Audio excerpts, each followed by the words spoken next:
Now for the most part, all of the best moneymakers in RuneScape are all combat related. Non-combat moneymakers or skilling methods tend to get deflated over time because they require usually much less effort. But I'll say recently, Jagex has actually added in a lot of highly profitable skilling methods, especially over the last couple of years, and I think skilling is actually a really good spot, and there's tons of ways to make significant money without combat now. Today we're going to be covering the most profitable ones. I'm going to start with a brand new method, and that is mining Infernal Shale. Now the crushed Infernal Shale is something that is used to craft the new Oathplate armor, so it's in high demand right now, going for about 2,500 each. So this mining method can actually earn you up to about 3.5 mil per hour right now, while getting you upwards of 70k mining experience. Is incredibly good. To be able to mine the shale, you need 78 mining or higher, and a dragon pickaxe. That's not quite as good at 78 mining, but still quite viable. Now this mine is located at the bottom of the Chasm of Fire, just east of Yama, and there are 3 ways to take advantage of this method. Now the first is you can mine the regular nodes. Pretty simple, just like power mining iron or something, except when you bring a chisel and hammer with you, you can crush these down into a stackable Infernal Shale, which means you never have to bank. Super convenient. Each of these is worth 2 or 3k each right now.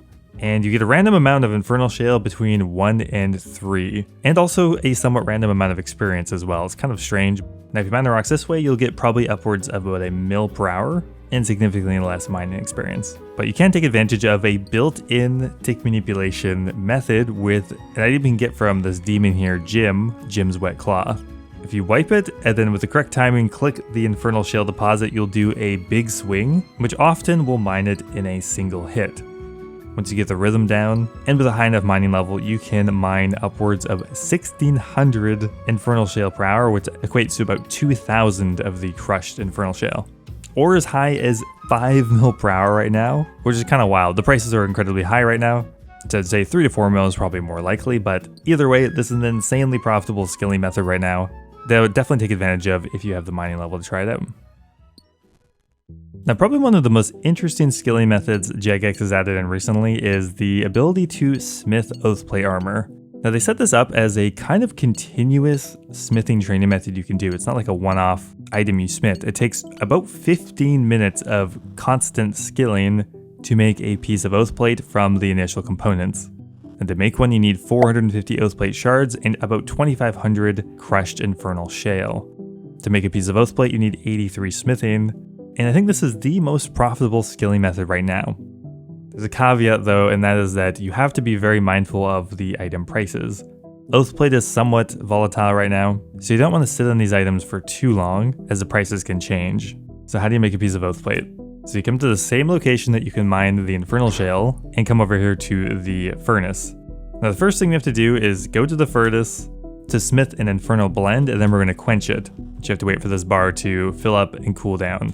So with this, we're going to get Infernal Nugget. Now we need 10 of these to make 1 Infernal Plate. So you can see we can kind of hop back and forth between the smith and the pool to kind of speed things up. Now once we have 10 of these, we'll get a big red rock. Now with your hammer, which we don't have. Now with your hammer, you'll come over here to the anvil, and we're going to smith this into an Infernal Plate. Now to do this, you have to click every tick on the anvil, and there'll be an alternating sequence of how many times you have to click. They'll be indicated by a bar and how fast it's going down. Pretty much you can just click every single tick until the end, and then you have to wait an additional tick to start the new sequence. It's kind of hard to explain, but like once you start doing it, you'll get the hang of it pretty quickly. And once you've gone through all of that, you will receive an Infernal Plate. And you'll notice that throughout this process, you'll periodically get large drops of smithing experience when you finish an Infernal Plate and smith 10 of the nuggets together. So yep, you gotta do that 9 more times.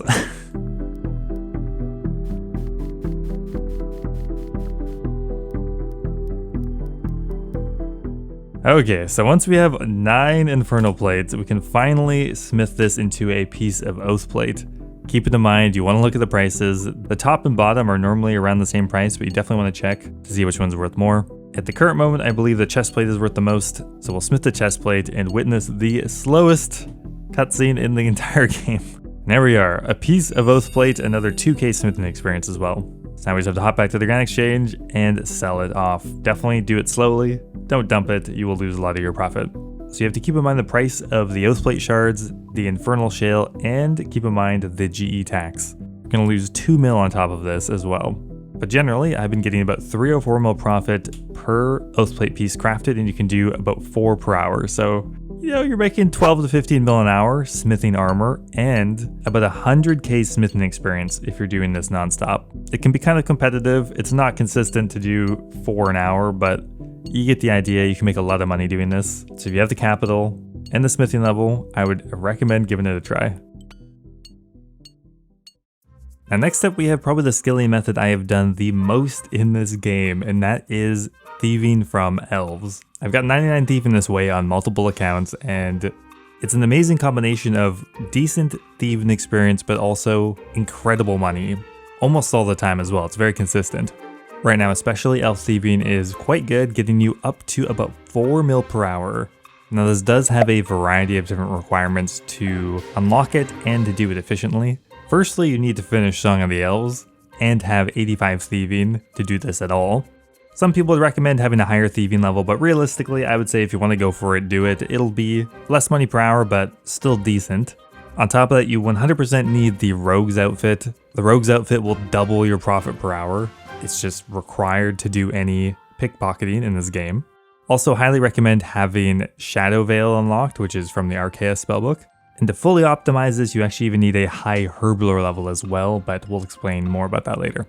I'd also highly recommend finishing the hard Ardun Diary because that increases your chance of successfully pickpocketing NPCs.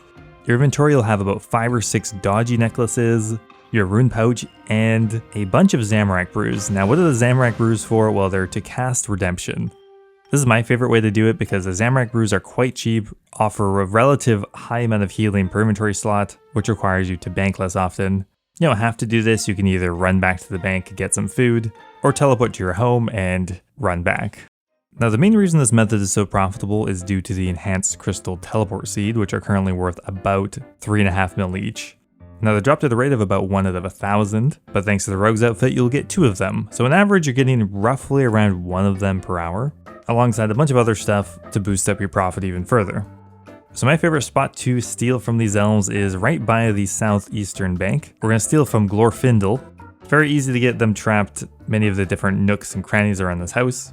You want to set the left click option to pickpocket, which you can do by holding shift, right clicking, and swapping the left click option to pickpocket. So you'll cast Shadow Veil, make sure you have a dodgy necklace equipped, and just start pickpocketing. Now you're going to fail a lot. Even at 99 thieving with a thieving cape, they're going to catch you quite often. It's just the nature of the game here, but it's pretty brain off once you get the hang of it. And once you get low HP, you're going to put on Redemption. Every time Redemption procs, you're simply going to drink 1 dose of your Zamorak brew and then chuck Redemption back on. 0 downtime, tons of healing per item slot, and the potions are incredibly cheap. More than worth the cost to increase your GP per hour. I'll try to get the stackable items in my inventory, but for the most part, you're just looking out for the crystal shards and the enhanced teleport crystals. Now, the crystal shards are interesting because they're untradeable and you're going to get upwards of like 30, 40 an hour. Now, they're not tradable, but you can craft them into divine potions, which you can then sell. So having a high herblore level actually does help increase the profit here. To get the maximum value out of it, you actually need like 97 herblore to make the divine super combats, which give you the most GP per shard. But you can get away with much less just by making divine ranging potions, which require only 74 herblore, a much more reasonable requirement. In the end, you can make about 4 mil per hour here. It's a good method, great for training thieving, so I'd give it a try.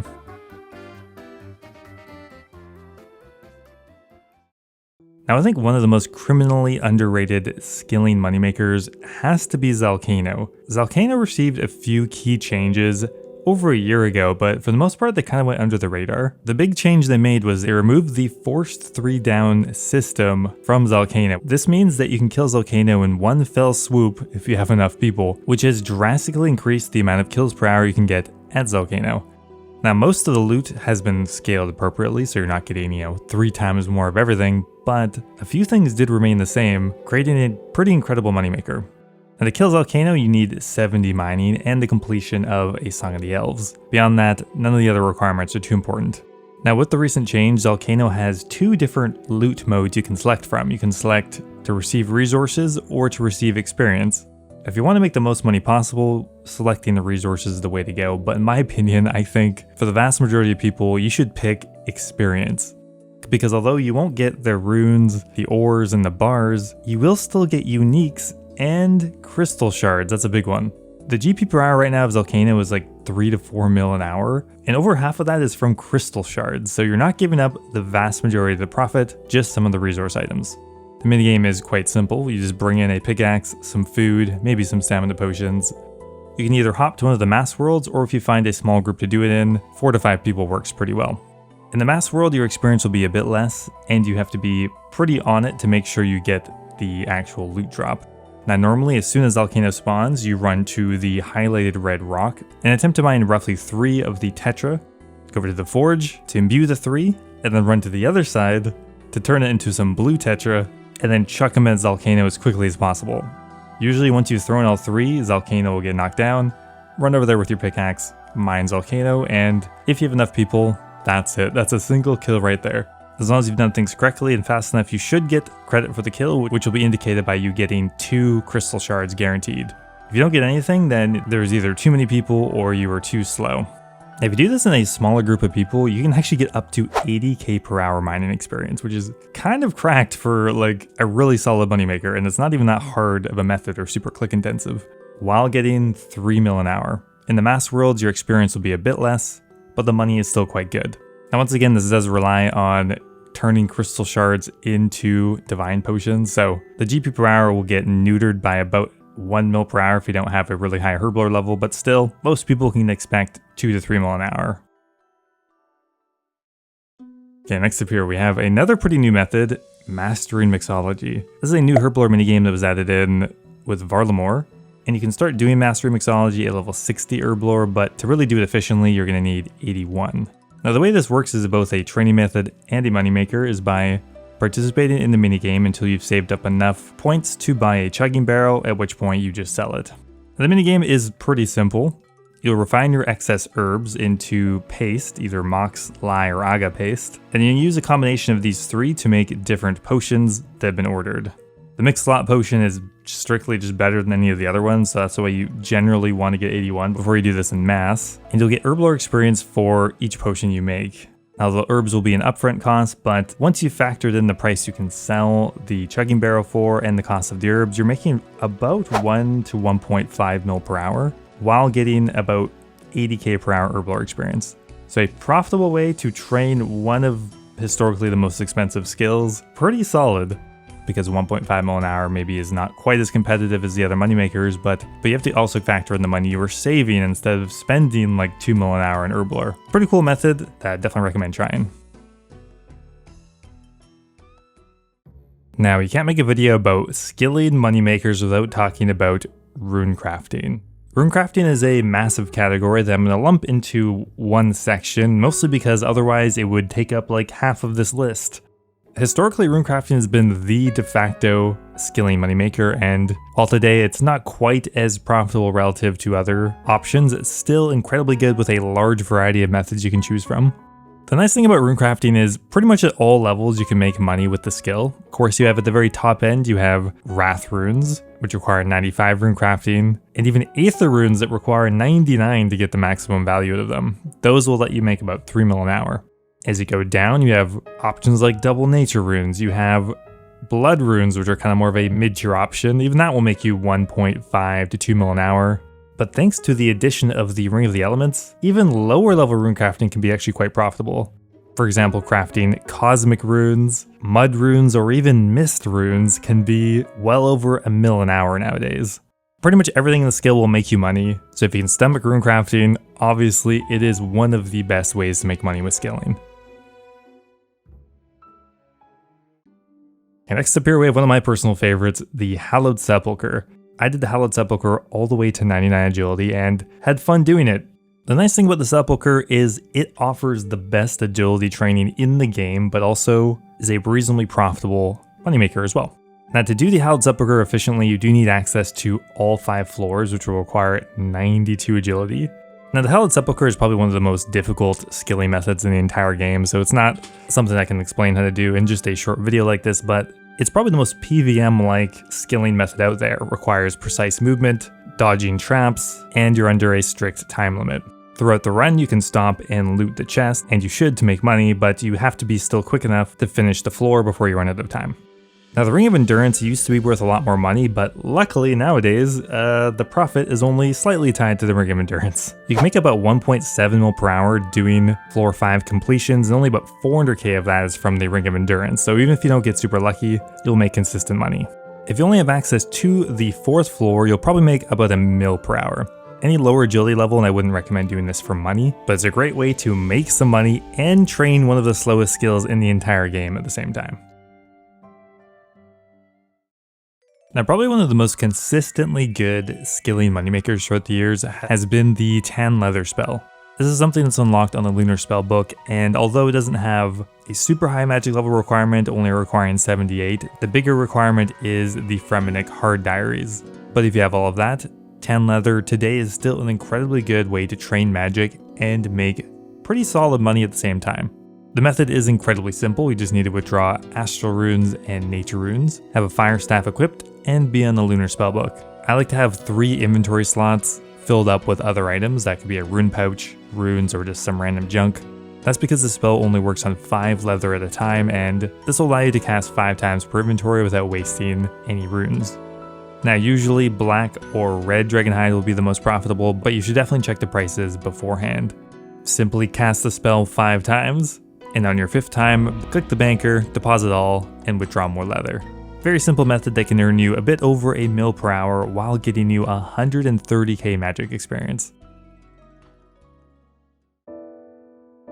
Now, another training method that was reworked kind of recently is the Wilderness Agility course. This course now is kind of cracked compared to any other skilling method at this level. The Wildy Agility course only requires 52 agility to unlock, and right at 52 you theoretically could make over 2 mil per hour. Now, the issue is it's in the wilderness, which means there's going to potentially be people attacking you. Now, you can mitigate the risk by joining a agility mass, which happens periodically in the Agility FC chat channel. This will allow you to do with a dozen or hundreds of other people, greatly reducing the risk of you getting attacked by a PKer. And to make money with this method, you need to bring 150k and deposit into the dispenser. Every lap, you're going to tag the dispenser to get agility experience, tickets, and loot. The longer you can go without claiming your loot, the more money you're going to get from each dispenser tap.